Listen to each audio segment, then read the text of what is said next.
In this next section, 5.2, we expand on our unit circle discussion from 5.1 and we delve specifically into the trig functions of real numbers.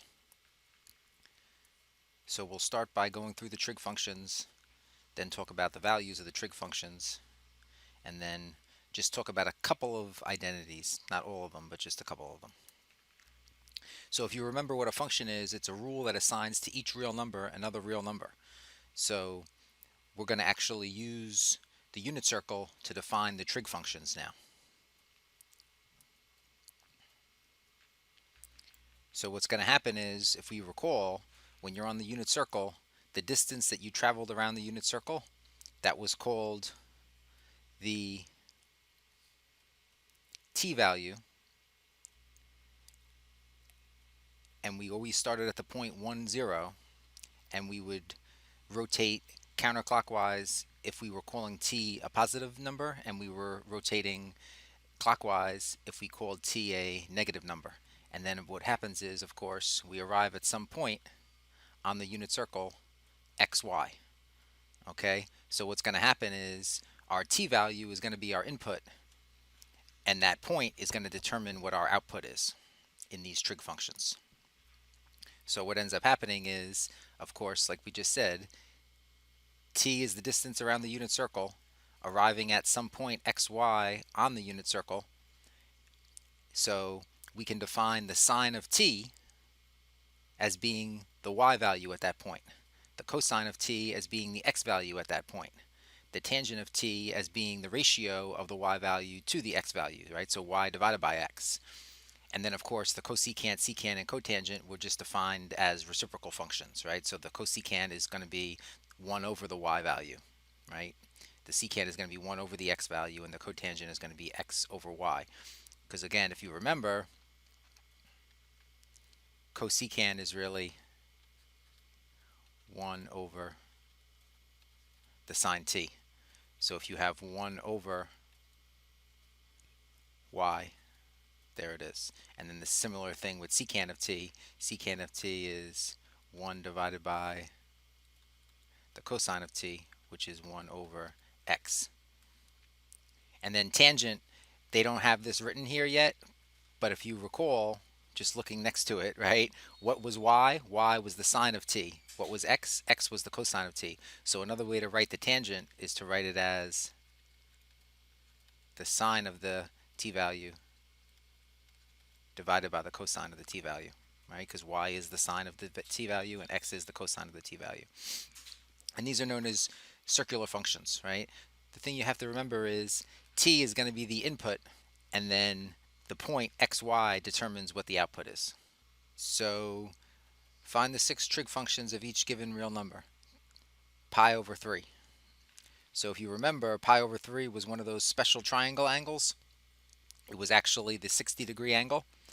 And the point that you arrive at, if you travel pi over 3 around the unit circle, is this point here, 1/2 comma square root of 3 over 2.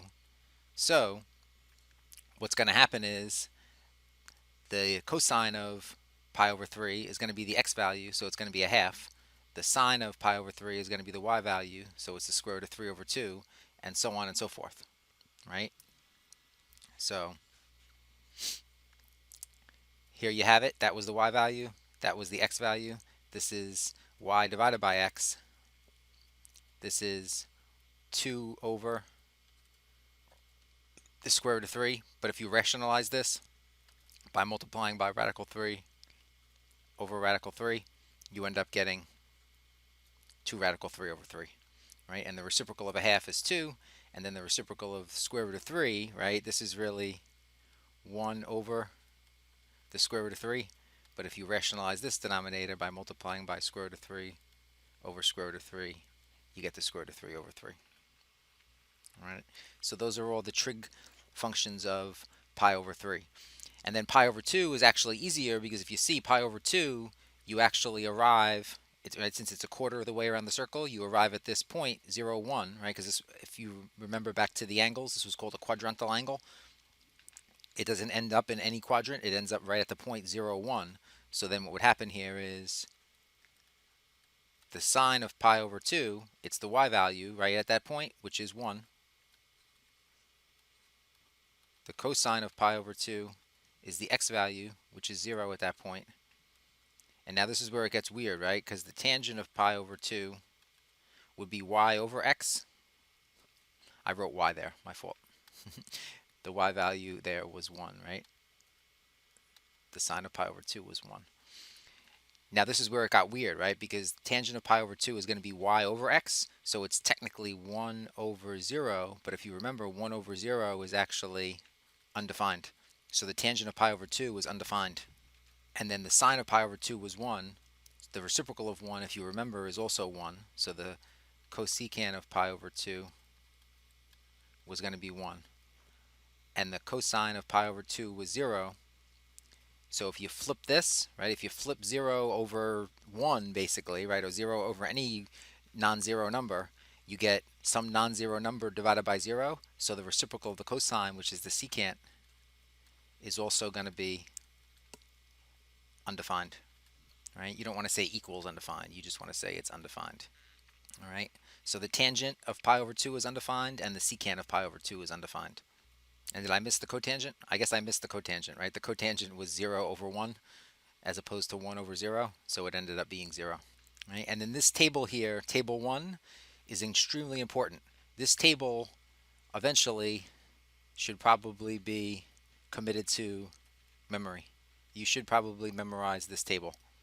The idea that sine of 0 is 0, and then it increases through these special angles until you get to pi over 2 where it equals 1, whereas cosine of 0 is 1, and then it decreases through these special angles until you get 0.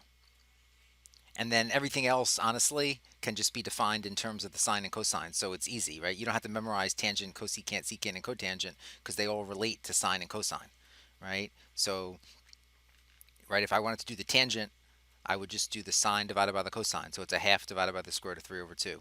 Square root of 2 over 2 divided by square root of 2 over 2, so on and so forth, right? So if you can remember that the sine starts out at 0 and increases to 1, and the cosine starts out at 1 and decreases to 0 through these values, it's very useful.